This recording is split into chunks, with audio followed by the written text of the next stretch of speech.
Oh, yeah. Y'all know what time it is. You just tuned in to the most exclusive podcast in the city, in the state, in the space, out of space. It's crazy. Money all in my pockets. Mogul Moves Only. With your boy, Big D the Mogul. And I got a heavy hit in the game right now. Yeah. It's crazy. Big man or little Max, I'm fucking all of your main. Yeah. Yeah. To the block with 50 shots, I leave your goofy ass lady. Yeah. On my soul, they lame. It's crazy. Bitches I got a heavy hit in the game right now.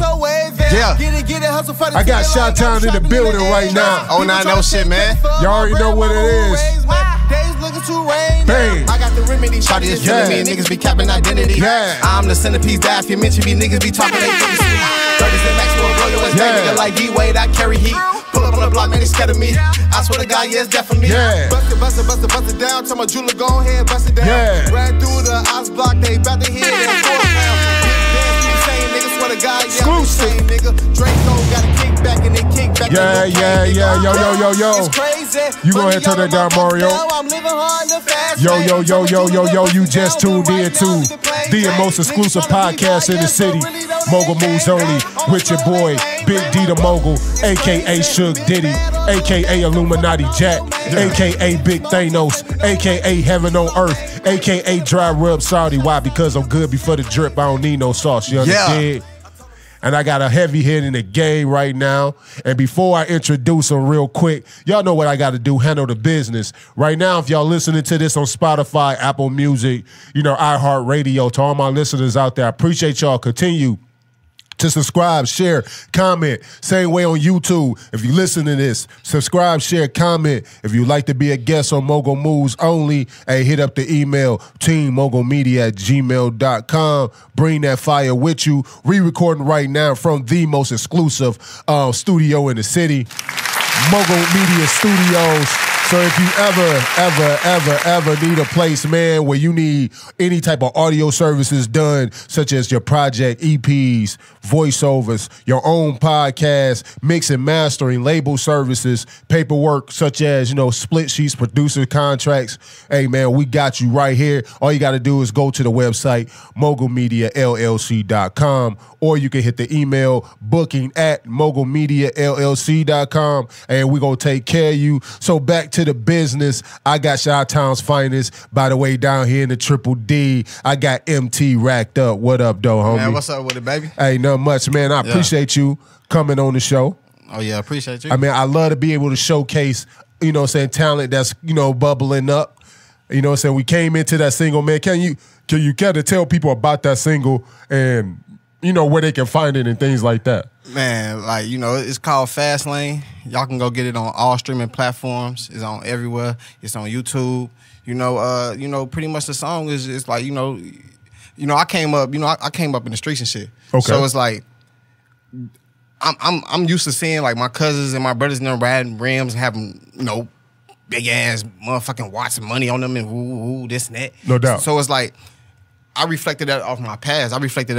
So I'm like, damn, living in the fast lane. Like, damn, like I see how these people out here living. Yeah, and it's sure. like, I want to be like that. You feel me? I was like, shit, I want to be like that. So, I just capitalized off that when I heard the beat and everything. I'm like, man, I just had to the hook just came instantly right in my head. And then I just capitalized off that and just start doing it. Absolutely. And I want to delve in or dive deeper into that song real quick. I definitely like the song. Before we get into it, hey, where can people find you on social media? Find me on Instagram. That's what's popping right now. Instagram, right. MT Racked Up. You can find me on Twitter, MT Racked Up 773. Shit, that's pretty much it. I be on Facebook, but that's really just for like my family. And I dig else. It. Facebook is more personable. Yeah. I dig that. Everybody, y'all, Twitter, Instagram, y'all can meet me there. Follow me and everything. I talk to my fans back. I talk to everybody back. You feel me? So I just want everybody to tee up with your boy. You hear me? Okay, so when it comes to music, right? Right. Hearing that song Fast Lane, you hear a lot of elements, right, that's in hip-hop right now. We talk about the money, we talk about the juice, we talk about the cars, we talk about the streets and things of that nature. And you saying you pulling that from a lot of experience, whether you experience it or being around your family who was going through it and experiencing it that way. I ask people this question all the time. How important is real, or how important is your lyrics being real in music? Is it that important? Yes, like honestly, like for me, it's important because I'm rapping what I'm living. Right. For somebody else, it's like, put it like this: people want to hear like good music. Fact. So you got people out here just they'll come out in an interview like shit. This is not what I'm doing. I ain't doing all this in the streets. I just listen to that. I just listen to that music. Right. So I like to make music like that. I like to hear. I make what I like to hear. So, but me personally, I feel like it's really important because you got people like coming to your shows and this and that, and they want to see if you really, these street niggas, they want to see if you really about what you talking about. Like, okay. Period. And, they just gonna test you, see if you pussy, this and that, what I mean? That's just what that is. But being real, in your lyrics, that's, can't nobody ask for nothing better. Like, I know I can't. Because I look at it like this. Let's talk about Tekashi real quick. Right? So, Tekashi in jail for all the stuff. Everybody pretty much know the story. Pretty much flipped on his whole camp. In the event him flipping on his own camp and it gets him out of prison early, do you think he will be able to return to doing music? Hell no. That nigga a rat. Hell no. He told on everything on phone now. He told like ain't no way. Like name one snitch in the game right now that that told and still making music and still being popping. It's probably a lot of them. Shit, we don't know. Shit. I'll tell you this. This is my theory. I feel like Tekashi will come out and he will pop just as much as he was before he went in. Want to tell you why? Why? Because majority of the people who is consuming his music aren't street niggas. The code that you live in by rats, that's only if you in the streets. But regular citizens day to day don't care about that. They fan of the music, they a fan of him, they gonna go. Yeah, like they like to hear from him and everything. Yeah, so I don't think I'm gonna be honest, street niggas make up a very, very, very, very teeny tiny part of hip hop fandom. The street niggas aren't the ones packing out concerts. Hey, I'm gonna be real. It's the white folks. That's what I'm saying. Like, it's the white folks. Like, for real. Like, don't get me wrong. I love my people. Period. I love my people. But when it comes to, like, when them shows come, like, you got white folks out here just, like, want to be like us. Listen, you know what I mean? I'm not discriminating nobody or this and that, but it's like, they like to hit that, you know what I mean? The music that we like, and when we be all bougie, ghetto, street, and all that, they like that. Because they ain't never come from that. That's different from them. Absolutely. So, them the ones that's going to... Them the ones that people need to reach to and everything because they gonna pack out your shows. You know what I mean? We gonna come and support too, but it's majority of white folks just coming to the show and everything and showing support. Which they makes love sense. It. People don't realize that black people, we only make up about 13% of the population in the country. I believe it.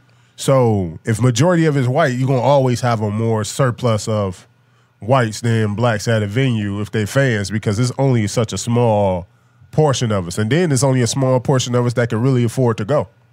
Yeah, so they got the money. They gonna come and support. They gonna go crazy. This and that. And it ain't nothing but all love, Big D. Like it ain't nothing but all love. So, so back to my original question, being that street niggas make up a very small portion of percentage of the profits that come into a hip hop, do you think being real in the raps really matter? Nah, because people like to hear what they like to hear. Facts. But at the same time, you gotta understand when you go into these shows and you going to different cities and this and that, and like I said, it's real niggas and street niggas everywhere. But Facts. when they come to your show, you know what I mean? Either they rock with you or they don't. But they just want to see is you living or is you about what you saying in your music. So that's just what that is. No, and that's real. Like I feel like I remember when that whole thing with 50 Cent and Rick Ross was beefing. Mm-hmm. And they brought out that he was a correctional officer and that he possibly wasn't in the streets all like that. But Rick Ross still, whether he really was or wasn't, he paints such a good, vivid picture of that lifestyle that it makes me a fan of the music. I don't care less. I don't expect no man to be doing all this shit and hop on a record and say, I did all this shit. Then you just indicting yourself. Like, yeah. So some of it got to be, like, when I go to the movies, I guess at the end of the day, what I'm saying is I never expect entertainment to be that real. Yeah, you take it serious, like it's serious. Exactly. I feel like entertainment it's entertainment. Like you entertaining your fans, you entertaining people to make them like you. And exactly. And so you kind of sometimes go over the top a little bit to make it entertaining. Like regular, it's not entertaining. Like I need, if you're gonna be selling dope, you saying you out here selling nickel and dime bags of weed, that's not entertaining. Nah, you got to be saying, oh, I want to move pounds. You know what I'm saying? Cross state lines. Now everybody like, oh damn, let me listen to it. Yeah. You know what I'm saying? Regular, that shit is boring. So in the entertainment business, to me, when I think of realism, like I want the feeling to be real. Yeah. You know what I'm saying? Whether you pulling it from your life experiences, where you pulling it from somebody else's life experience or the neighborhood around you. Because let's think about it. If you look back, Ice Cube, people thought Ice Cube was the most gangster person in the world, but Ice Cube really wasn't gangster like that. Like if you watch Vlad and them, Keefy D and them Southside Crips OGs and all that, all of them was like, man, them Dre and Cube them went banging like that, but they played such a big, vivid picture. They painted a vivid picture that back in them days, them niggas really thought Ice Cube was out here bodying niggas. It was really easy though. Okay. Facts. That's facts. Easy, So Chicago. Let's talk about that. What part of Chicago are you from? I'm from the South Side, 090 block. Okay. 90th and low. Okay. So how long you been in Dallas? I've been in Dallas for a while now, and you know, I actually also went to school out here. Okay. And you know, so pretty much everything, you know, like, you know, just to give you a glimpse of everything. So like my mama died when I was 4 years old. Oh wow. Okay. You hear me? Like, and then like shit, you know, it was just me, my brothers, and everything. So I had to split up and go to my granny's because my grandma always told me, like, she was like, you know, when, you know, she told me when I was growing up, she was like, you know, your mama always told me, like, you know, if she ever passed away, you know, she wanted me to take care of you and everything else. They ain't want me, you know, my daddy been down here. My dad live out here. Okay. He been out here since 93. Okay. So it's like, they ain't want me to go out here. They ain't want me to come out here. They want me to stay up there because all my brothers and sisters out there. Yeah. So, you know, I moved my granny, you know, Section 8, you know, poverty. You know, I ain't have a lot growing up. I saw my dad once every 2-3 years. He'll come visit, and he'll go he'll go back to Texas. And you know, he always asked me, like, you know, when I got older to understand, like, you want to come live down here? I was like, nah, I want to stay up here because this is, you know, this is where I'm from. I ain't trying to transition over to the, you know what I mean? So pretty much, you know, I live with my granny. You know, I was hanging out with my big cousin Reese. And my cousin Isha. We got, you know, Aldi's. Who? The store Aldi's. Yeah, yeah. Like we got one in Chicago. Okay. Like I say, like when I was like 7 to 8, nigga, I straight up like go right down the street and then like go like try and get some money. I was trying to get some money. Asking ladies, can I help them for get their groceries? And they either give me like $2-3 or like get the quarter that come out the cart. Yeah, the cart. Yeah. And I'd be out there from like sun up to sundown, and then I come back home and everything, and you know, and then like when stuff started getting real wild out there and everything, like I always wanted to hang out with my big cousin Reese because he was in the streets with it. Yeah. You know, so I always want to hang out with him, and my granny always wanted to keep me up in the crib. And I was like, man, I'm tired of this. And so my cousin was like, man, look, come with me. He like, granny, he good. He's straight. She's like, Mario, she's like, Reese, don't be having Marcus out there with all the gangbangers and woo, this and that and blase. He like, granny, he's straight. We finna be out on the block, just chilling. So, you know, I started, you know, like that. And then I started witnessing stuff at a young age that, you know, that I wasn't supposed to see. You feel me? And then, like, my granny house became into, like, a trap house in the basement and everything. Oh, damn. I'm being around guns. I'm watching my cousin Reese and his homies flip this shorty that, ooh, in the basement, just knocking it off. Boom. Like, I'm witnessing this and everything. And I moved, and then after that, it's like a situation that happened. And I had moved to the east side in Jeffrey Manor with my sister Tyrese. Okay. And so, you know, I was out there just going to school and everything. I was hanging out, you know, met new friends, you know. It was just like I just kept moving around different places, you know, and you know, it's just all happened so fast. And you know, and then I came down here and everything. I tried to like, you know, switch my life around. I came down here for a summer, and my dad was like, you want to move down here? And I was like, man, like he keep asking me this because he know what it is in Chicago. Shorty's out there clapping niggas, babies, like around drugs and stuff like that. He ain't want that for me. You know what I mean? But I kept seeing this, and it was like, man, I'm in the hood on the block. My cousin shooting dice. I'm seeing niggas come around with these Chevys and everything with Rams suited up on it. Nigga got money and this and that. I'm around a lot of stuff. Yeah. And it's like, damn. But I was like, man, you know, I value my life. You know what I mean? I got 2 kids. I got a 3-year-old daughter, and I got a 7-month-old son. Okay. And I can't, like, honestly, like, it is what it is. Like, I want better for them. You know what I mean? I got somebody that, you know, now that looks up to me. Big fact. You feel me? I got somebody I got to take care of. You know what I mean? And I'll be damned if I lose my life in the streets just because, like, just to be out there. Don't get me wrong. I still go back to Chicago. Period. I just got probation. Oh, damn. You know, I just got probation and everything. So now I get to travel now. You know, at the time I couldn't travel because So I was on. you caught the charge here? I caught it in Atlanta. All right, so okay, so let's talk about that a little bit. First, man, I'm definitely sorry for the loss of your mother, man. So was she sick? Was it unexpected? Well, yeah, my mama was sick. Like, remember, I'm 4 years old. Yeah. So it's like, I don't know that much, but, you know, my brothers and sisters, they got everything, like, you know what I mean? They know everything, you know, opposed to me from, you know, me being 4 years old. Yeah. So from what I know, she was sick. My mama did drugs, this and that. You know what I mean? So by being sick and you still doing drugs, it's like, they ain't no burner. Like, you gon' like, something gonna happen. Yeah, no doubt. So, you know, and I just, you know, pretty much I just remember, like, being at the hospital, and the doctor came in there, and, like, I saw everybody crying. And so I didn't, like, he told him the news that she died, and I was in there crying, you know, and I didn't know really what's going on, so I don't cry. So I'm like, man, where's my mom at? I'm pushing through doors. Like, when he said that, and I went to my sister, I was like, what's going on? She was like, don't worry about it, baby. It's okay. Mama gonna be okay. Because I'm like, where my mom at? Where my mom at? Where my mom at? And so, man, like, they saw her in the bed. You know, I couldn't go in there. They didn't want me to go in there because I was too little. I wouldn't understand. And so, you know, she passed away in '97. You know, it was real hard, bro. Like, it was real hard because losing your mom at a young age, in a sense, I'm put like this. I'm glad that I lost my mom at a young age because I can cope with it now. Yeah. I can grow from it, you know? But now, if my mama died now, man, I swear, I'd be on the deep end. Like, my brothers and them, they went off the deep end, but they try to keep their head on the swivel.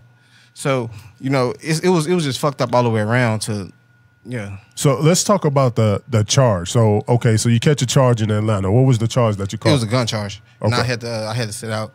I had to sit out for a year, and then I had got out on good behavior, and then I had to do 4 years of probation. So they had to transfer all my paperwork back out here, and then I just, you know, I couldn't travel and then. You was what county or what jail was it? State? No, it was I went. It was in Atlanta. I was in like Macon. I was in Macon. I got you. And everything. I got you. And so yeah, I came back out here and everything, and I just been low key just chilling out because, like I told you, I got kids now. Like, I can't sit here and, like, you know, I can't fuck up over these kids. Absolutely. Like, you know what I mean? Like, they mean everything to me. So let's get to the music, man. And I appreciate you giving the journey and giving the origins in the beginning so people can get an understanding how important it is. Hearing the origin kind of give them perspective of your music, right? Right. So at what age or at what point in your life were you start getting into rapping? Well, I would say, like, I said around like 16, 17. What was your first rap name?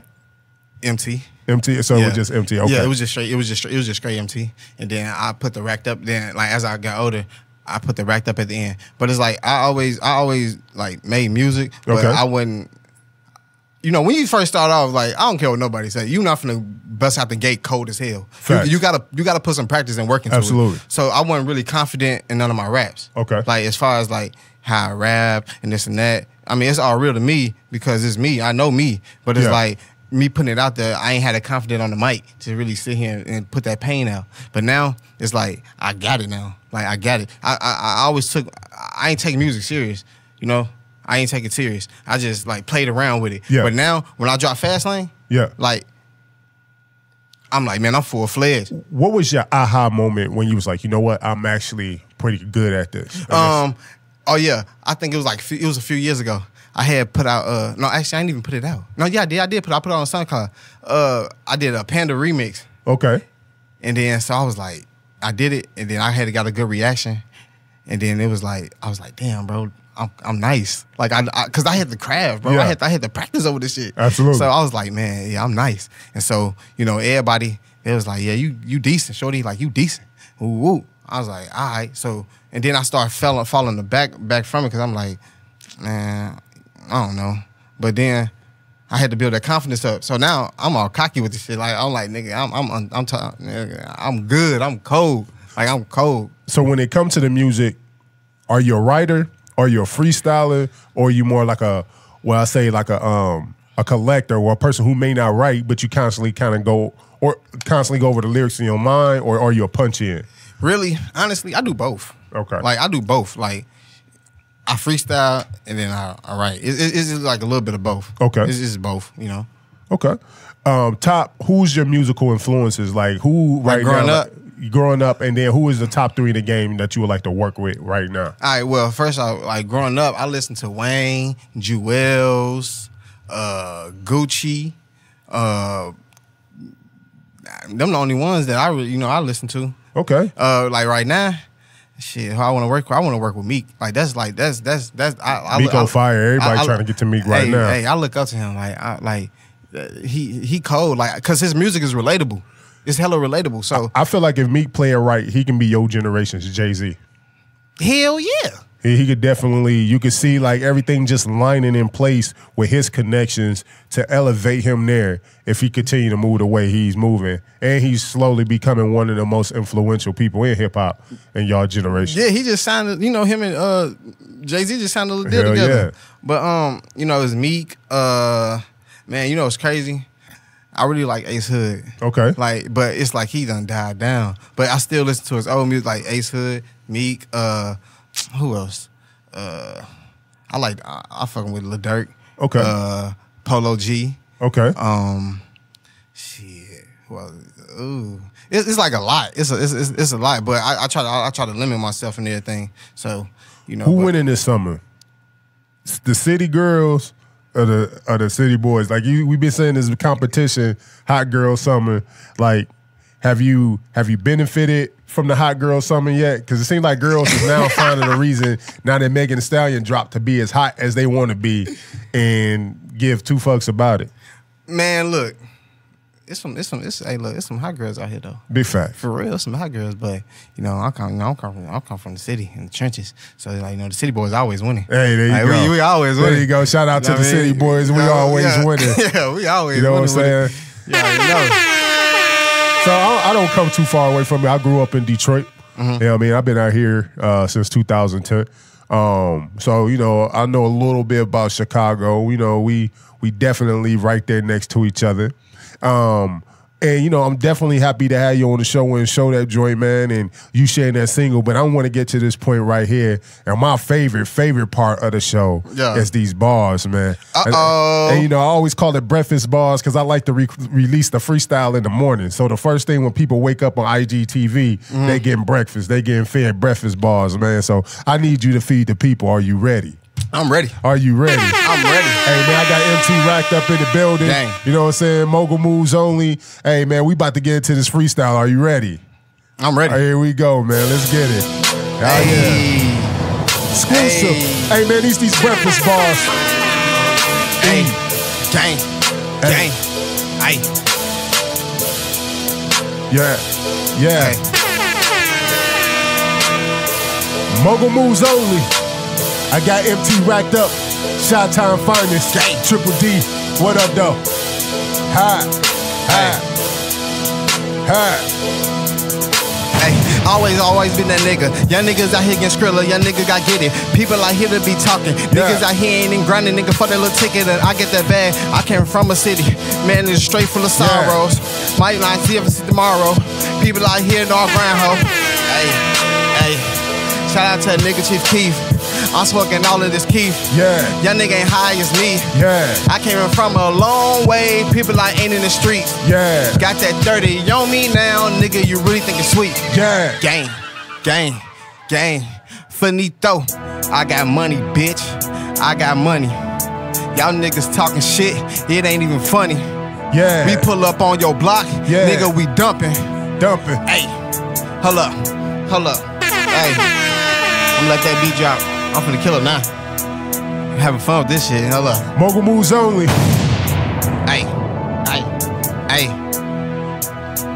MT racked up. Hey, Breakfast bars. gang, gang. MT racked up, bitch, and you know that this is how I'm packing. We be in the streets, and my nigga, we all in the field. I guarantee it ain't no lacking. I build up trapping, and I got them peas, and young nigga know, and I'm getting yes indeed. But hold up, my nigga, you know we got fire on this bitch, and my nigga come down on my sleeve. I am so fire. Young niggas wearing wires, niggas out here in they racks. I ain't tripping, got a 30 in a fucking Mac. Nigga, blow your ass back. I got this shit on me now. I got this shit on me now. Your bitch, and she callin' my phone, she want dick from me now. I'm like, shawty, you a clown, chillin' hold back. I got a son, I got a daughter. I got everything that I need. I'm just trying to trap with this music shit. I swear to God, I'm getting high as can be. I am a star. I pull up with that foreign car. You know, shout out my cousin this seas. He got the rollie, red face, nigga. You know how we bleed. Gang, gang, gang, gang. Hey. Hey, that's what they get right now, Big D. Yeah. This is what they get, Big D. Huh? This is what they get. They get that for now. There you go. Hey, man, we going crazy, man. Hey, man, I appreciate you blessing with that, man. Again, man, tell people about the single, where they can find that joint at. Hey, I got Fast Lane out right now. It's on YouTube. Run them numbers up. It's on Spotify, Tidal, iTunes, Apple, Amazon Music. It's everywhere. All the digital streaming platforms. Yeah, there you go. Y'all just go stream that shit, man. Hey, man, and for all the fans that's listening, for the new listeners that's hearing about you, man, what's something that you want to leave with them, bro? Like, you know, just chase your dream. Like, you know what I mean? Just grind for it. You know, if you love, like, don't do something that you don't love doing. And, you know, I love doing music, you know what I mean? No doubt. Like, you know, at the end of the day, you know, I just got to grind for my family, man. I got to grind for myself because, you know, I'm only 26. So it's like, you know, I can only get older from here. Like, they ain't no other way. I only get older from here. So, you know, I just need everybody, you know, just stick to what they love doing. You know, don't let nobody tell you what you can't be. You know, they told me I couldn't, you know what I mean? So it's like, fuck what they talking about. They ain't putting no money in my pocket. And, you know, stay away from these fake-ass niggas, these fake-ass bitches, people out here talking about how they real and how they got your back. But when it come to real-life situations, they really don't got your back, bro. They just telling you that to make it seem like, oh, for closure, bro. Like, oh yeah, I got you. No, bro, you don't. Cause let's put myself in a situation. If I get in the situation, is you gonna help me? Like I help you. It's all about loyalty. Already, man. It's all about loyalty. Well, I appreciate you, man. I know this ain't gonna be the last time. Oh no, we looking forward to everything else that you do. And y'all know what it is. Again, subscribe, comment, share. Hey, man. Go check out the new single, Fast Lane, man, on all the digital streaming platforms. Please make sure to click that subscribe button. Make sure to share, comment, rate, all that good stuff. Again, man, it's your boy, Big D the Mogul, a.k.a. Shook Diddy, a.k.a. Illuminati Jack, man. And we out. Mogul moves on. It's crazy. Money all in my pockets now. I'm living hard in the fast lane. Turn my jeweler to bust me down, but right now, leave it plain Jane. Niggas tryna be biased, but really know they ain't gang. On my soul, they lame. Like, woo! It's crazy.